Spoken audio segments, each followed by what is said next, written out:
Okay guys, let's update you on the third video in this series around gold, because gold has been a great market to trade. We've had big sell-offs in gold the last 24 hours.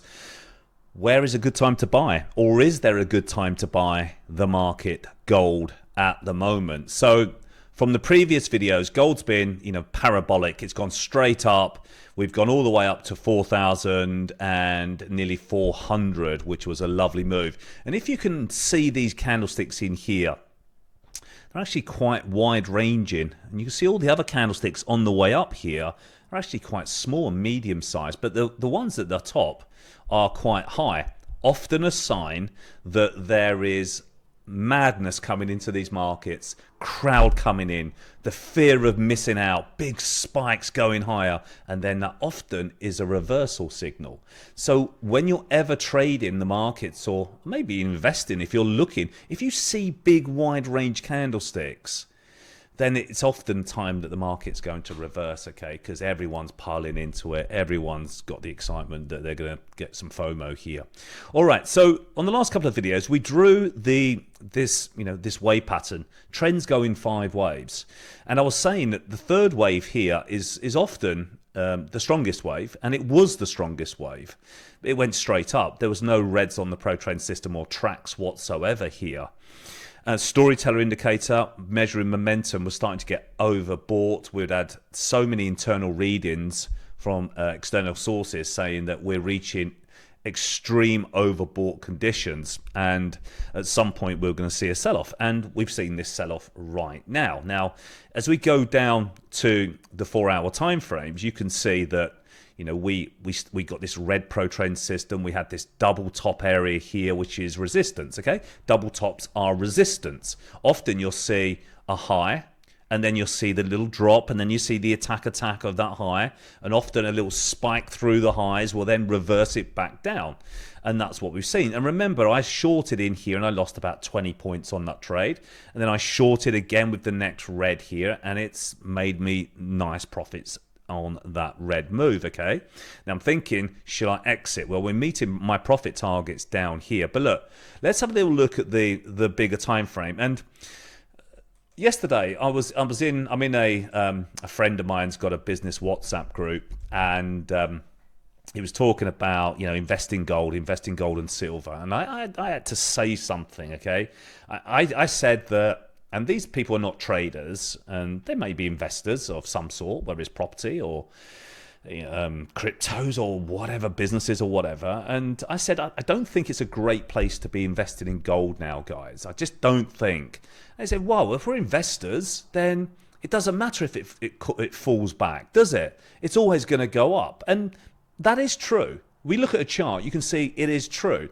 However, do you want to sit through pain buying up here for a certain period? Well, it doesn't matter, they said. I mean, I could sit through it for 6 months. 6 months. You could sit through gold for 6 months before it comes back. Let's go back and look at history and see how long you could potentially sit in a long position before it comes back to even break even. Let's dive into a bigger time frame. Let's go back in time here and go back to 2011. All right, so gold shot up. I remember it like it was yesterday. A good friend of mine at the same time said to me, he's not with us unfortunately, God bless him now, said to me, should I buy gold? It was trading around 1,920. Okay, this was back in 2011. So he didn't buy gold. I said, don't buy gold. I think it's too overbought. Okay, like here, this storyteller was very high.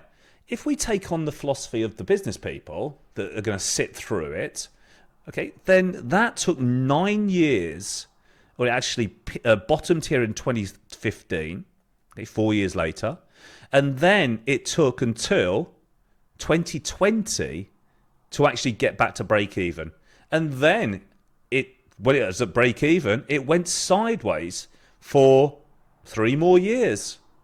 And then it broke out and took off, okay, from that 2000 area. And that's the move we've had over the last several years. So, okay, let's go back then to the price where it is on the daily chart right now. And we think to ourselves, this massive move up has been incredible. It's been unbelievable. I hope you've done really well out of it, guys. I hope you made some really nice returns on it. But just be sensible. When it's too high up, don't get too greedy, especially if you're a shorter term trader. But I think, if I've counted this in at the moment, 1, 2, 3, this is a fourth wave back. So we've got another wave up potential. There is that potential.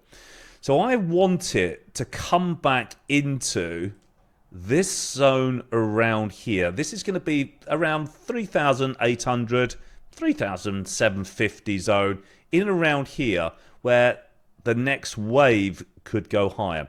Now, I want to see a pro trend system buy, which would be a green candlestick here in the tracks and the green. I want to see the storyteller histograms coming deep down here, so they're reducing in size, and then I want to see them fire off again. Okay, that's when I'll buy gold again. But I'm not buying gold on this down move. There are so many people that are long the market that it could flush out even further here if they start to panic sell. They have to sell their position. Selling will make it go down. All right, so that's where I am on gold. And, you look at the 4-hour time frame. That was a lovely double top drop set up. Beautiful high, double top. Got stopped out here. Short again here. And now it's dropping nicely to the downside here. Bit of divergence at the high as well. Okay, so that's where I am on gold, guys. That's what I'm looking for on gold. I'm looking for it to get into this circle here. And then I'm going to have a look to see if we get a new green buy signal. Now, I'm just going to take my time. When I'm doing my swing trading here, it's all about just letting it set up, let it confirm, and then get in the trade with risk parameters all over it. So just to summarize here, hope you enjoyed the last couple of scenarios and videos I've been talking about gold. And, at that particular time, thinking it was going to have a reversal at any point. We could have gone parabolic, basically, even further than this. We could have literally stretched even higher. And if that would have been the case, then we would have had an extreme sell-off in the market. At the moment, it feels like yesterday was 200 points down. It felt like there was big volume coming into gold. Today feels orderly, okay, an orderly sell-off. The dip buyers are not coming in yet, okay. It's still red. It's still selling off. And we got a support area at 4,000, guys. So this morning, as it dropped, yesterday morning, Tuesday morning, we got the big sell-off. Then we got this little spike down overnight. Okay, we just hit just shy of that 4,000 area. It came in around 4,003. It's a round number. It got defended here, and they pushed it back up into these zones up here, which were previous resistance areas, hot zones I like to call them. And then we've sold off ever since there for the rest of Wednesday. We had a lovely trend predictor signal as well to short this morning. And so, yeah, that's where I am on gold, guys. And let's see how it progresses. If we bounce from around here, I'll just be looking for green buy signals, but hopefully a lot deeper down. Let me know your comments in the comments section below, of course, and what you think about gold. Did you make some good moves on gold? Do you know anyone that bought the high on gold up here? Unfortunately, and they just need to learn a little bit of technical analysis and when not to buy. Hope it helps, and I'll speak to you soon.